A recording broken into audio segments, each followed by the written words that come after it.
दोस्तों, सानू Mishra study classes में आपका स्वागत है। आज हम बताएंगे यूपी टेट संस्कृत जो विजयी भव से हम आपको बता रहे हैं। यूपी टेट संस्कृत जो पढ़ लिया विजयी भव से उसको समझ जाइए, संस्कृत कहीं सीखने की ज़रूरत ही नहीं पड़ेगी। संस्कृत शब्द क्या है? संस्कृत सम प्लस क्री प्लस कत शुद्ध का आगम। संस्कृत शब्द का अर्थ है शुद्ध, परिष्कृत, परिमार्जित, परिनिष्ठित। अतः संस्कृत भाषा का अर्थ है शुद्ध एवं परिमार्जित भाषा। और व्याकरण क्या किसे कहते हैं? तो व्याकरण वी प्लस अंक प्लस क्री प्लस ल्युट। व्याक्रियन्ते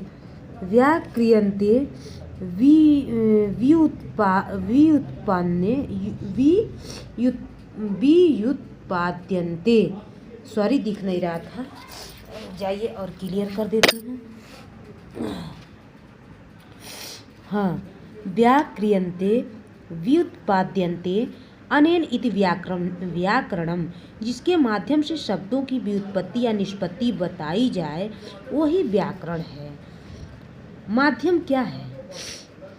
माध्यम वही है, इसकी उत्पत्ति और निष्पत्ति कैसे हुई है। व्याकरण शब्द शास्त्र का पदम शास्त्र है। क्या है? पदम शास्त्र है।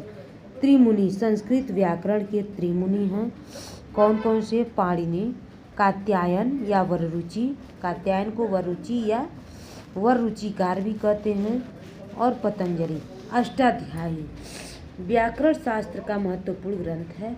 अष्टाध्यायी जो महर्षि पाणिनि की रचना है। अष्टाध्यायी पूछ सकता है यूपी टेट में, अष्टाध्यायी किसकी रचना है? तो महर्षि पाणिनि की रचना है। अष्टाध्यायी किसकी रचना है? महर्षि पाणिनि की रचना है। अब फिर आ जाते हैं, अष्टाध्यायी में 8 अध्याय, प्रत्येक अध्याय में 4-4 पाद हैं, तो कुल मिलाकर 8 × 4 32 पाद हैं तथा 3978 अर्थात लगभग 4000 सूत्र हैं। इसलिए पाणिनि को सूत्रकार कहा गया है। अष्टाध्यायी का प्रथम सूत्र वृद्धिरादैच क्या है? वृद्धिरादैच तथा अंतिम सूत्र अ है। वृद्धिरादैच 1-1-1 तथा अ 8-4-67 में है। महर्षि कात्यायन या वररुचि ने अष्टाध्यायी के सूत्रों पर वार्तिक लिखा, इसीलिए इन्हें वार्तिक कार्य कहते हैं।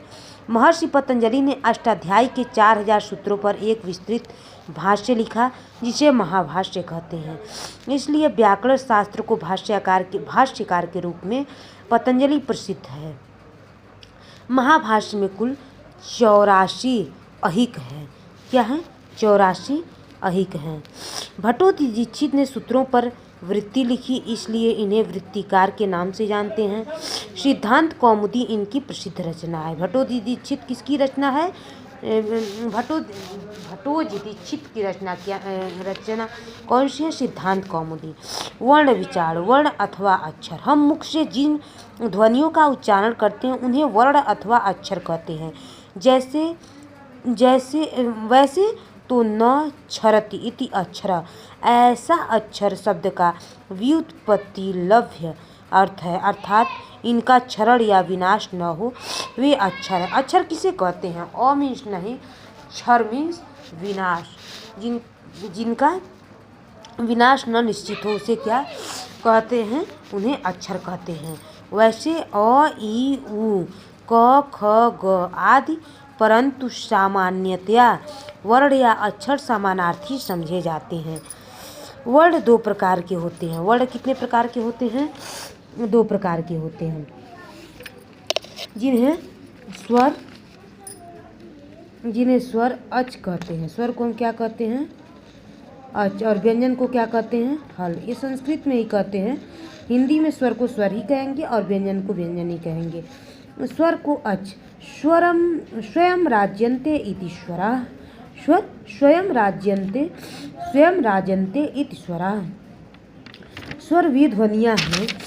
स्वर क्या है? स्वर वे ध्वनियाँ हैं जिनके उच्चारण के लिए किसी अन्य वर्ण की आवश्यकता नहीं होती है अ के उच्चारण में किसी अन्य की आवश्यकता नहीं होती, जिससे अ के उच्चारण में किसी अन्य की आवश्यकता नहीं होती है।